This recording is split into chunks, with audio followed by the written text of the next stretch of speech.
C'est bon. Facebookers, Facebookeuses. Là, nous sommes dans le 92. Une des villes les plus riches d'Île-de-France. Regardez. Là, avance. Avance. Regardez. Moisissures, les moisissures, elles apparaissent tous les hivers, c'est ça? Tous les hivers. Tous les Elles sont hivers. constantes en fait. Elles sont constantes. Mais principalement en hiver, ouais, elles redeviennent bien noires. Ouais. Regardez. Regardez. Avance. Avance bien, qu'ils voient bien. Regardez. Dans 92, hein. Soi-disant la ville des riches, des bobos, des ci ou des ça. Regardez. Regardez là. Regardez la fenêtre. Il n'y a pas de joint, pas d'isolation et tout, etc. Venez. La locataire, elle a demandé à la propriétaire, vu qu'ici, en hiver, il peut faire jusqu'à moins 5 ou moins 10 degrés, elle a demandé de refaire les fenêtres dans les normes. Là, regardez. Regardez la fenêtre. Fenêtre, on dirait, dès qu'on était à l'école en 1990, regardez, voilà. La propriétaire, elle a carrément refusé. Il y a la fissure au-dessus aussi du linteau de fenêtre. Voilà. À l'extérieur, tu vois qu'il y a une grande fissure. La rambarde, elle est morte quoi. Regardez. Même en termes de sécurité, regardez. Voilà. La porte, elle n'est pas aux normes. Regardez. J'allais dire, regardez-moi, Adama, si je... Regardez. Ça veut dire, il y a le feu, je suis pressé. Voilà, elle est morte de rire. Et surtout, le pire de tout, c'est que, vous avez bien vu, mettons de côté, c'est les combles. Donc les combles, ça va en pente.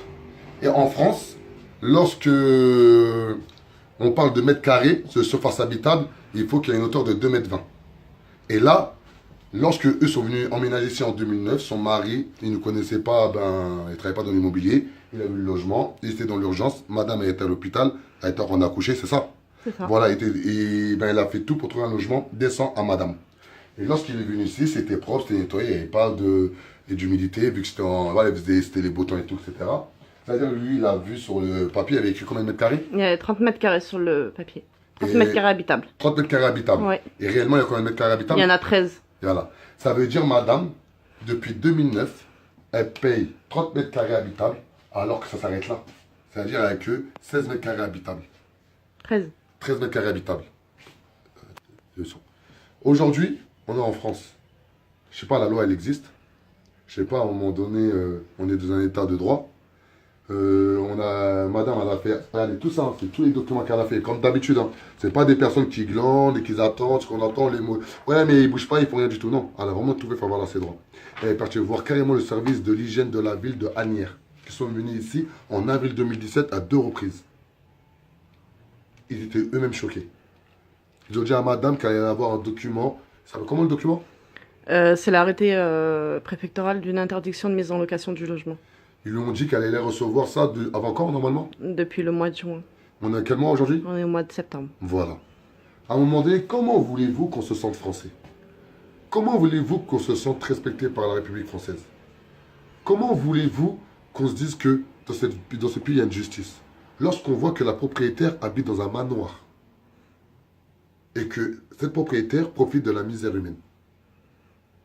Hé, 92, 93, 93, 14, 96, n'importe quel département vous voulez, réveillons-nous.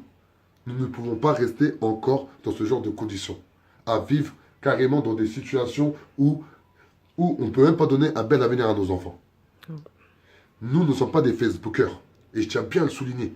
C'est-à-dire, toutes les vidéos qu'on fait, on tient à remercier toutes les personnes qui nous permettent de venir filmer la réalité dans leur domicile, car c'est pas facile de laisser venir filmer dans son espace personnel. Deuxième chose, nous ne sommes pas des Facebookers. C'est-à-dire que lorsqu'on fait une vidéo, derrière, on se bat envers ces institutions-là juste pour créer une concertation, pour trouver une solution pour les personnes qu'on accompagne. Troisième chose, tout est politique. Il faut arrêter. Que ce soit un bailleur, soit un privé, public, c'est exactement la même chose. Tout est politique. À quel moment ces lois-là sont appliquées pour défendre la population? Eh bien, si ils ne veulent pas faire leur travail, on va les forcer à faire leur travail. La révolution est en marche et personne ne peut l'arrêter. Ciao.